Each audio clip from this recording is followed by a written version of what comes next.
Hi everyone! If you don't already know me, I'm Mrs. Culpepper from South Aiken Pres Kindergarten, and the monkeys I teach are from the 3K plus class. And because it's a weird time, and because I not only miss my own students, I miss all the kids that I see in the hallways and at lunchtime and at Bible Friends and Carline, because we all know each other, and we're all a big family. So I'm missing my school family. I'm missing my kids. I'm missing my coworkers and all the teachers, and just thinking about everyone right now. I know it's a really weird time, and for me to make it seem a little bit better and a little bit more normal, I thought I would go ahead and make a video. I'm gonna read, and it's in the evening. I'm already in my PJs. I have been keeping busy. I have 3 kids of my own. I have Jewel, who is in Mrs. Duncan's class. I have my daughter Juniper, who is in 2nd grade at Checker Creek, and I have my son Drake, who is in his last year at Checker Creek. And so hello if you don't already know me. And every month our classes have a Bible verse that we work on for the whole month, and that's a school-wide thing. And this month's is the rainbow is his promise, or my promise, but it's his promise. So I thought I would sit down and read a story in the evening for the kiddos. If you guys want to tune in, the video is available whenever you need it, just like I am available whenever you need me. So I thought this would be a good one to start with. Noah and the Ark. Long ago, God looked down to see the world. God had made a good world. Now people were spoiling it. They were always fighting. I am sorry I ever made the world, said God. I shall wash it away.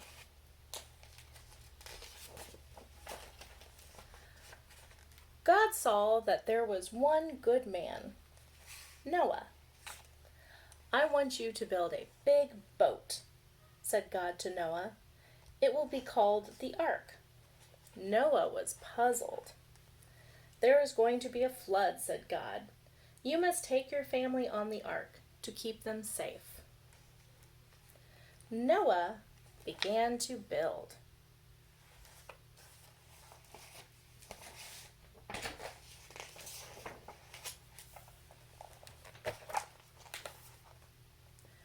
God said, Noah, you must also take animals onto the ark.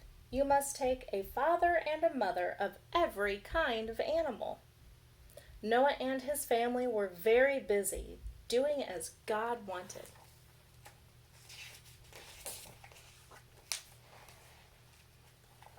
Then it rained. It rained and rained. The whole world was flooded.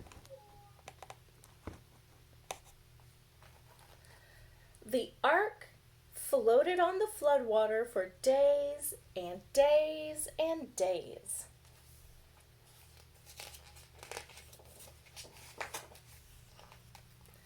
At last, the rain stopped. The water started to go down. Bump! Noah's ark hit the top of a mountain and got stuck there. Noah let out a raven. It flew and kept on flying. Noah let out a dove. The first time, it soon flew back. The second time, it came back with an olive branch in its beak. The third time, it flew away. It must have found land, said Noah. Soon, the land was dry. Noah let everyone out of the ark. The animals hurried away to make new homes. "Thank you, God, for keeping us safe," said Noah. God was pleased. "Look," said God, "there is my rainbow in the sky. It is a promise that I will keep the whole world safe forever." And there's his promise. The end. And I have one more story. If you don't really know me that well at school, I will tell you one thing. I love space. I love outer space, and when my son was little, we read stories about space, and he wanted to be an astronaut, and we always did something with the solar system and stars. We love the stars, and my classroom has a bunch of stars in it, and kind of a hidden solar system in there too, hanging from the ceiling. So this is definitely a favorite, and this is kind of a perfect one for bedtime. So I thought now's a good time to read it. Harry and Horsie by Katie Van Camp, and pictures by Lincoln Agnew.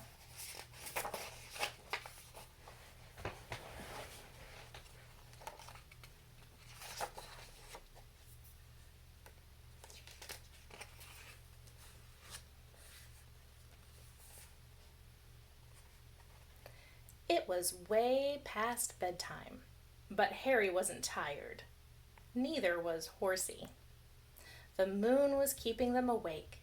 It was shining on the shelf where Harry's brand new super duper bubble blooper had been put away for the night.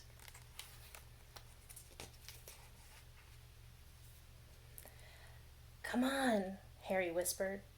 Wherever Harry went, Horsie went too, so they crept across the room. Harry knew exactly how to get his bubble blooper down. And, of course, Harry helped him.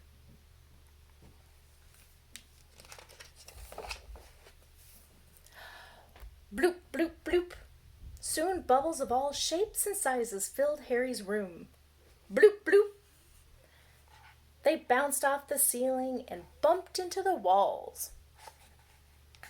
Bloop.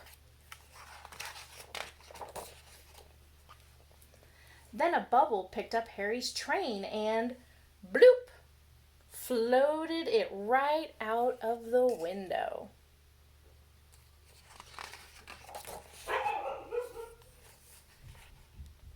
Harry laughed as he chased the bubbles. More of them scooped up his cars and his planes and his shoes. Bloop went his books, and bloop went his whirligigs.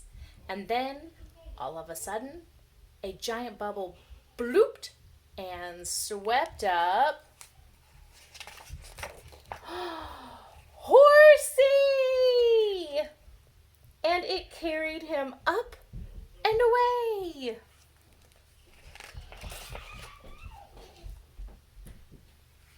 Look at Harry. He's the hero. There was no time to lose. Harry put on his helmet and grabbed his goggles. He jumped aboard his rocket ship and took off to find his friend. Harry blasted past Venus and did a loop around Mars, but there was no sign of Horsie. Zoom! Harry didn't find Horsie on Saturn either, but he did find his cars. They were racing around Saturn's rings, tearing toward the finish line. "Go red!" Harry cheered. Then he took off for the Milky Way.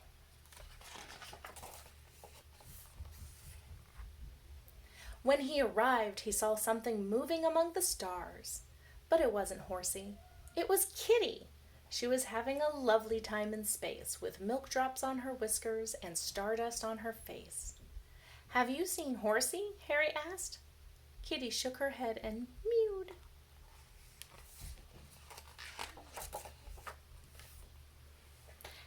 Harry was really starting to worry. He missed Horsie. Then, in the distance, Harry saw something on the edge of the crescent moon. He looked closer. Could it be? Who is that on the moon?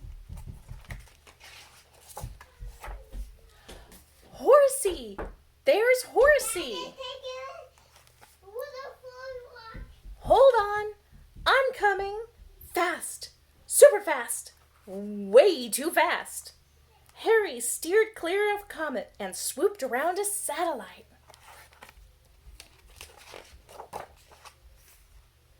When at last he arrived, Harry jumped onto the moon and slid down to rescue his friend.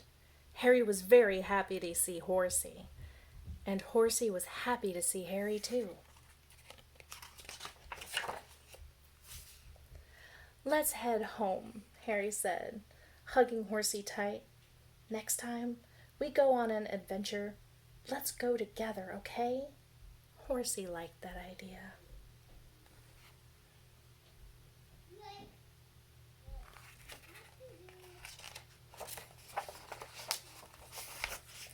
Because wherever Harry went, Horsie went too. The end. I hope you liked that one because that's one of my favorites. All right, you guys, I'm always thinking about you, and I'll be back with more books. I love you all. Mwah! Bye-bye.